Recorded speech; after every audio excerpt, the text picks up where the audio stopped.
हमें परिश्रम करना चाहिए और भगवान पर भरोसा रखना चाहिए। अंत में भगवान जरूर हमारी मेहनत का फल देते हैं।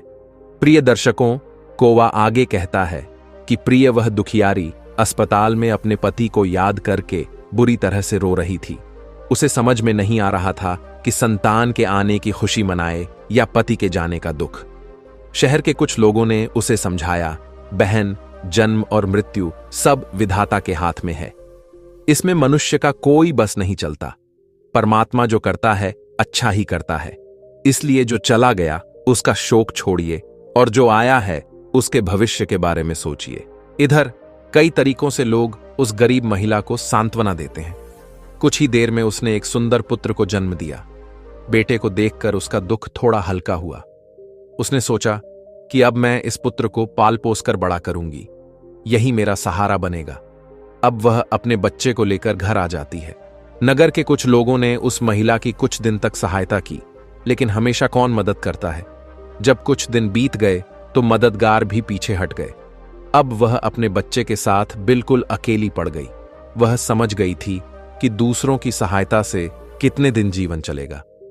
अगर जीना है और बच्चे को पालना है तो खुद जिम्मेदारी उठानी होगी और कोई काम करना पड़ेगा। इस प्रकार वह महिला दूसरों के घरों में सफाई का काम तलाश लेती है।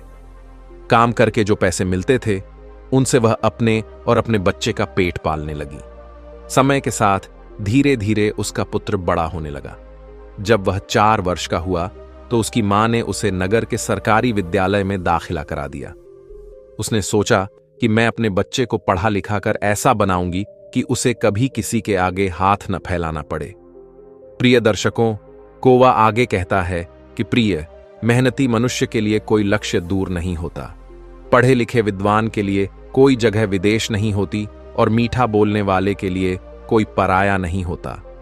इस प्रकार वह महिला मेहनत मजदूरी करके अपने बच्चे को पढ़ाने लगी। बच्चा भी समझदार था। वह जानता था कि उसके घर में केवल मां है। पिता तो उसके जन्म से पहले ही चले गए, इसलिए वह पढ़ाई में खूब मन लगाता था। धीरे धीरे बच्चे की उम्र 11 वर्ष की हो गई। एक दिन उसकी मां बहुत बीमार पड़ गई। उसने सोचा कोई छोटी मोटी बीमारी होगी, इसीलिए उस पर ध्यान नहीं दिया। लेकिन उसकी हालत दिन पर दिन बिगड़ती चली गई। बीमार होने के कारण वह काम पर भी नहीं जा पाती थी। घर में इतने पैसे भी नहीं थे कि ठीक से इलाज करवा सके। मां को अत्यंत बीमार देखकर बेटे को बहुत चिंता हुई। उसने कहा, मां, चिंता मत करो, मैं अभी डॉक्टर के पास से दवाई लेकर आता हूं। तुम उसे खा लेना, फिर जल्दी ठीक हो जाओगी।